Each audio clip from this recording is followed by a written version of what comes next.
Selamat siang, saya Christopher Deren Sanjaya, NIM 2018-01025 dari Prodi SIA akan menjelaskan tentang Internet Service dan Connectivity. Internet dapat diartikan sebagai jalan raya sumber informasi untuk mengakses informasi melalui web. Namun ini dapat didefinisikan dengan berbagai cara sebagai berikut. Internet adalah sistem global jaringan komputer yang saling berhubungan di seluruh dunia. Internet menggunakan protokol internet standar, TCP dan IP. Setiap komputer di internet diidentifikasi dengan alamat IP unik. Alamat IP adalah sekumpulan angka unik seperti 110.22.33.114 yang mengidentifikasi lokasi komputer. Sebuah DNS komputer khusus atau Domain Name Server digunakan untuk memberi nama pada alamat IP, sehingga pengguna dapat menemukan sebuah komputer dengan sebuah nama. Misalnya, server DNS akan menyelesaikan nama http://www.google.com menjadi alamat IP tertentu untuk mengidentifikasi komputer tempat situs web ini dihosting secara unik. Internet dapat diakses oleh setiap pengguna di seluruh dunia. Selanjutnya ada intranet. Internet didefinisikan sebagai jaringan komputer pribadi dalam suatu organisasi dengan server dan firewall-nya sendiri. Selain itu, kita dapat mendefinisikan intranet sebagai sistem di mana beberapa PC dalam jaringan dihubungkan satu sama lain. PC di intranet tidak tersedia untuk dunia di luar intranet. Biasanya setiap perusahaan atau organisasi memiliki jaringan intranet mereka sendiri, dan anggota atau karyawan perusahaan tersebut dapat mengakses komputer di intranet mereka. Setiap komputer di internet diidentifikasi dengan alamat IP unik. Setiap komputer di intranet juga diidentifikasi oleh alamat IP yang unik di antara komputer-komputer di intranet tersebut. Extranet mengacu pada jaringan dalam suatu organisasi, menggunakan internet untuk terhubung dengan pihak luar secara terkendali. Ini membantu menghubungkan bisnis dengan pelanggan dan pemasok mereka, dan oleh karena itu memungkinkan bekerja secara kolaboratif. Selanjutnya ada Internet Services. Layanan internet memungkinkan kami mengakses sejumlah besar informasi seperti teks, grafik, suara, dan perangkat lunak melalui internet. Diagram berikut menunjukkan 4 kategori berbeda dari layanan internet. Yang pertama ada Internet Service, lalu ke bawah yang pertama ada Communication Service, kedua ada Information Retrieval Service, yang ketiga ada Web Service, yang keempat adalah Type W. Yang pertama, Communication Service. Tersedia berbagai layanan komunikasi yang menawarkan pertukaran informasi dengan individu atau kelompok. Pertama, ada Electronic Mail atau email. Digunakan untuk mengirim pesan elektronik melalui internet. Yang kedua ada Telnet. Digunakan untuk masuk ke komputer jarak jauh yang terhubung ke internet. Yang ketiga ada Newsgroup. Menawarkan forum bagi orang-orang untuk mendiskusikan topik yang memiliki minat yang sama. Yang keempat ada Internet Relay Chat atau IRC. Memungkinkan orang dari seluruh dunia untuk berkomunikasi secara real time. Yang kelima ada Mailing List.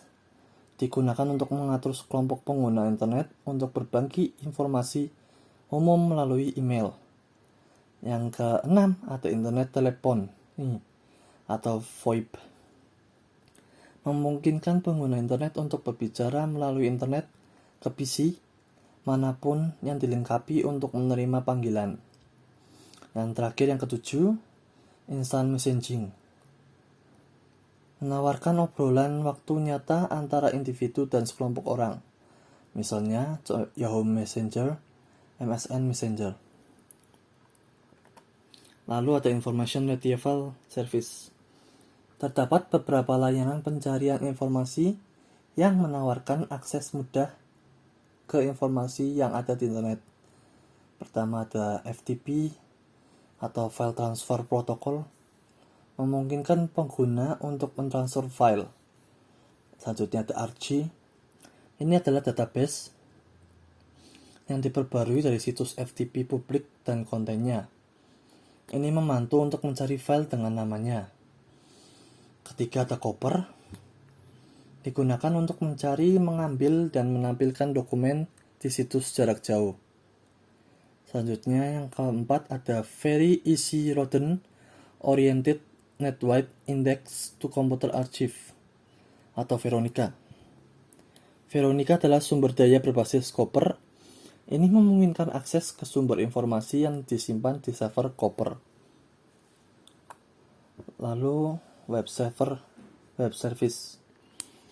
Layanan web memungkinkan pertukaran informasi antar aplikasi di web.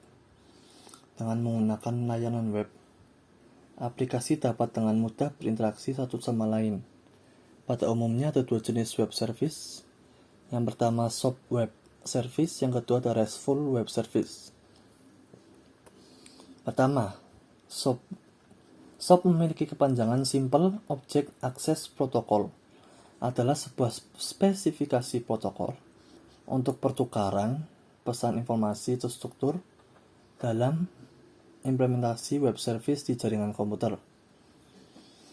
SOAP menggunakan Extensible Markup Language XML sebagai format pesannya, dan biasanya bergantung pada protokol layer aplikasi lainnya, terutama HTTP atau Hypertext Transfer Protocol dan Simple Mail Transfer Protocol atau SMTP untuk transmisi dan negosiasi pesan.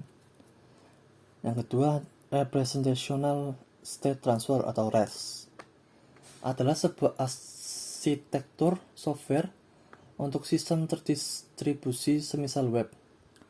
REST telah berkembang sebagai model desain web service yang dominan saat ini.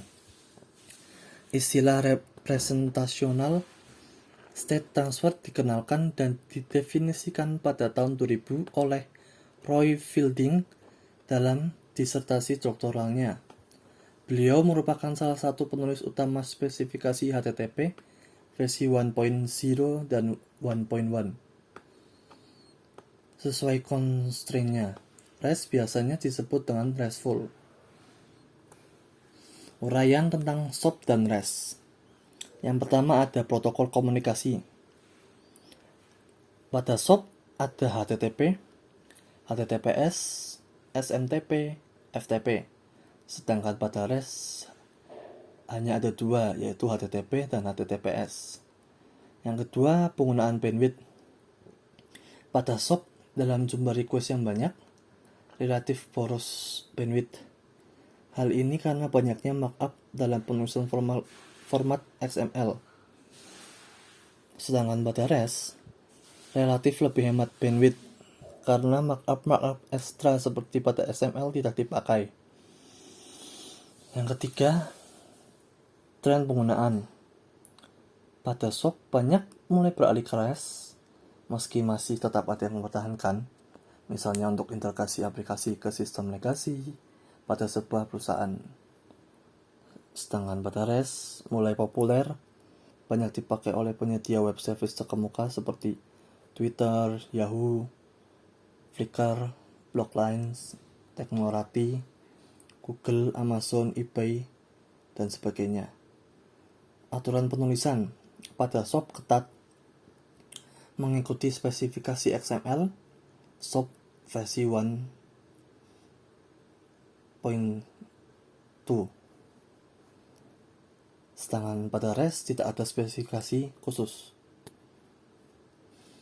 Selanjutnya yang keempat ada yang kelima ada format respon.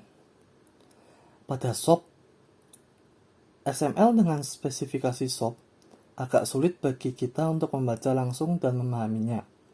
Sedangkan pada REST, XML, JSON, atau format plain text lainnya, hal ini mempermudah penerima respon pembaca dan memahaminya.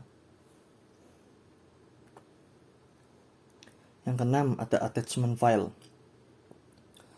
Pada SOP bisa, karena dapat mengembalikan respon dalam format binary. Sedangkan pada REST tidak bisa. Selanjutnya yang ketujuh, sifat web service pada umumnya. Sedang pada SOP tertutup lebih ditujukan untuk vendor atau perusahaan tertentu. Sedangkan pada REST terbuka bisa diakses siapa saja. Yang ke-8, caching web. Relatif sulit pada SOP, mudah karena menggunakan URI pada REST. Yang ke-9, penggunaan standar. Pada SOP, standar lama, XML, HTTP, dan baru SOP digunakan bersamaan. Sedangkan pada REST, standar yang sudah ada seperti XML dan HTTP. Yang 10, tool pengembangan. Pada SOP banyak, baik komersial maupun open source. Sedangkan pada REST beberapa karena tidak begitu dibutuhkan. Yang ke-11, tool management. Pada SOP perlu, bahkan kadang harganya mahal. Sedangkan pada REST menggunakan tool yang sudah ada pada sistem jaringan. Yang ke-12, extensible. Pada SOP bisa, banyak ekstensi termasuk standar WS. Sedangkan pada REST relatif tidak extensible. 13, kemudahan implementasi. Pada SOP mudah jika kita sudah memiliki lingkungan berbasis SOP. Sedangkan REST mudah. ISP, Internet Service Provider atau ISP, adalah perusahaan yang menawarkan akses ke internet. Mereka menawarkan berbagai layanan. Yang pertama, akses internet.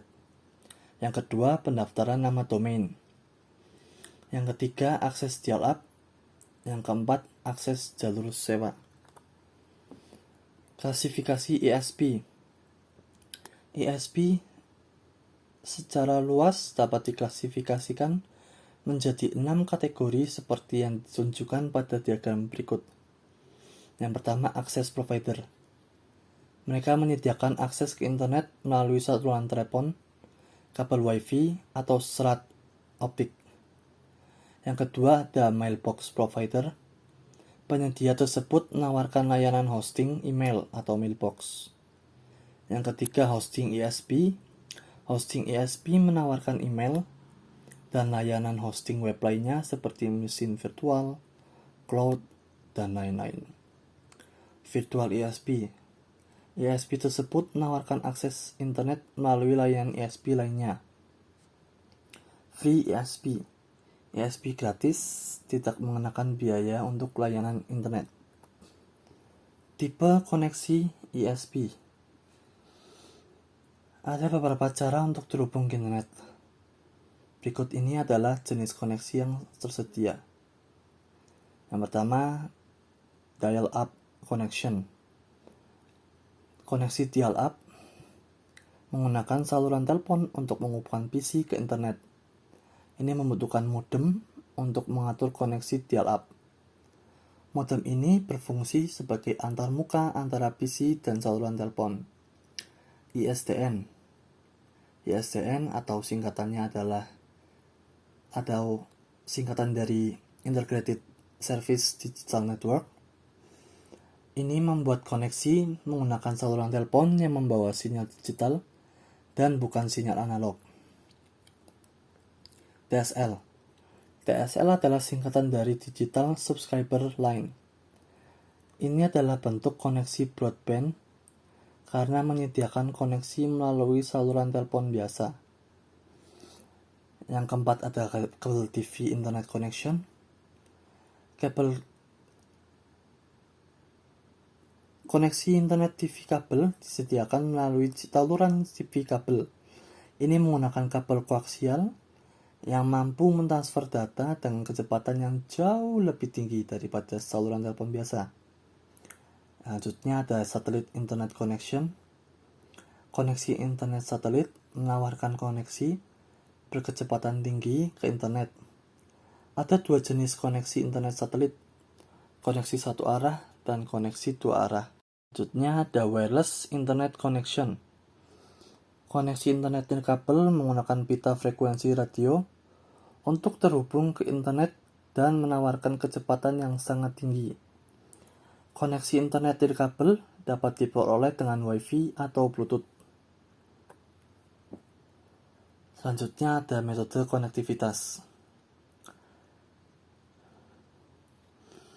Ada berbagai jenis konektivitas yang dapat Ada beberapa jenis konektivitas yang bisa didapat terhubung ke internet. Mereka semua dapat diklasifikasikan secara luas menjadi beberapa kategori. Yang pertama ada gateway access, kedua ada dial-up, tiga ada least connection, keempat DSL, kelima cable modem connection, yang terakhir VSAT. Yang pertama ada gateway access. Akses gateway juga dikenal sebagai level 1 koneksi. Ini adalah akses internet dari jaringan yang tidak ada di internet. Gerbang atau gateway access memungkinkan dua jenis file jaringan untuk berbicara satu sama lain, tapi penggunanya dari gateway internet memiliki akses terbatas.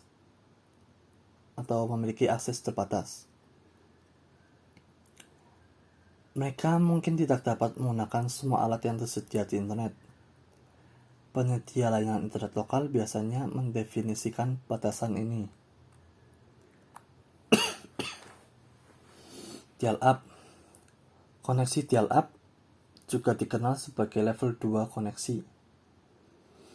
Komputer yang menyediakan akses internet dikenal sebagai host, dan komputer itu menerima akses adalah klien atau terminal.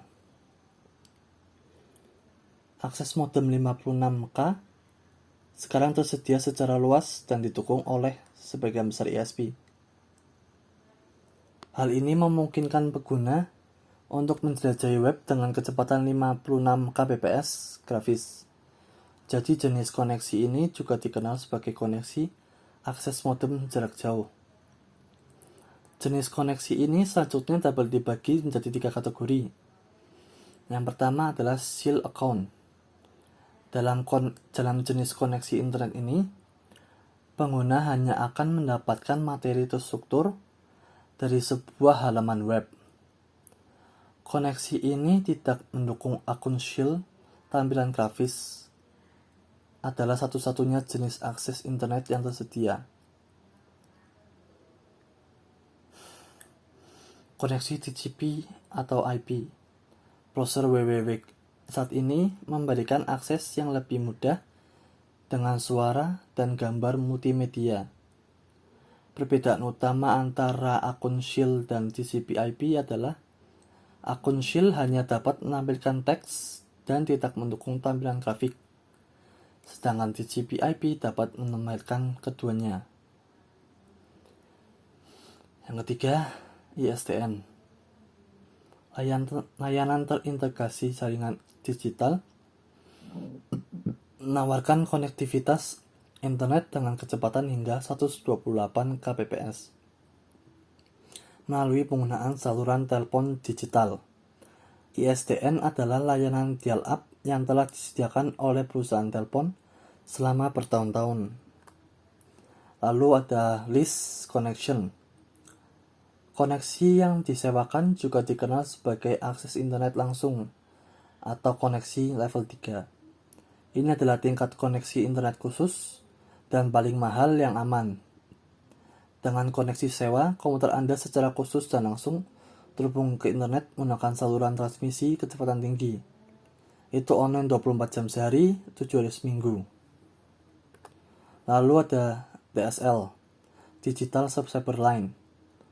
DSL adalah sekumpulan teknologi yang menyediakan transmisi data digital melalui kabel jaringan telepon lokal. DSL awalnya singkatan dari Digital Subscriber Loop dalam pemasaran telekomunikasi. DSL secara luas dipahami sebagai saluran pelanggan digital asimetris ADSL. Teknologi DSL yang paling umum dipasang. Layanan DSL diberikan secara bersamaan dengan layanan telepon kabel pada saluran telepon yang sama. Hal ini dimungkinkan karena DSL menggunakan pita frekuensi yang lebih tinggi untuk data yang dipisahkan dengan penyaringan. Kecepatan bit data layanan DSL konsumen biasanya berkisar antara 256 kbit per detik hingga 40 mbit per detik ke arah pelanggan, tergantung pada kondisi jalur teknologi DSL dan implementasi tingkat layanan. Lalu ada kabel modem connection. Modem kabel adalah jenis jembatan modem jaringan yang menyediakan komunikasi data dua arah melalui saluran frekuensi radio pada infrastruktur HFC dan RFOG. Modem kabel terutama digunakan untuk memberikan akses internet broadband dari internet kabel dengan memanfaatkan bandwidth tinggi dari jaringan HFC dan RFOG. Satelit mengirim dan menerima sinyal dari komputer stasiun bumi yang bertindak sebagai hub untuk sistem. Setiap pengguna akhir terhubung dengan stasiun hub melalui satelit yang membentuk topologi bintang dan jaring. FSAT. VCAT berbentuk pendek dari terminal bukaan sangat kecil. Stasiun bumi yang digunakan dalam komunikasi satelit untuk sinyal data, suara, video, tidak termasuk siaran televisi. VSAT terdiri dari dua bagian, transceiver yang ditempatkan di luar ruangan dalam garis pandang langsung ke satelit, dan perangkat yang ditempatkan di dalam ruangan untuk menghubungkan transceiver dengan perangkat komunikasi pengguna akhir seperti PC. Transceiver menerima atau mengirim sinyal ke transponder satelit di langit. Hub mengontrol seluruh operasi jaringan. Agar satu pengguna akhir dapat berkomunikasi dengan yang lain, setiap transmisi harus terlebih dahulu pergi ke stasiun hub yang kemudian mengirimnya kembali melalui satelit ke VSAT pengguna akhir lainnya. Sekian penjelasan dari saya. Mohon maaf apabila ada salah kata dalam pengucapan. Saya mohon maaf dan selebihnya terima kasih.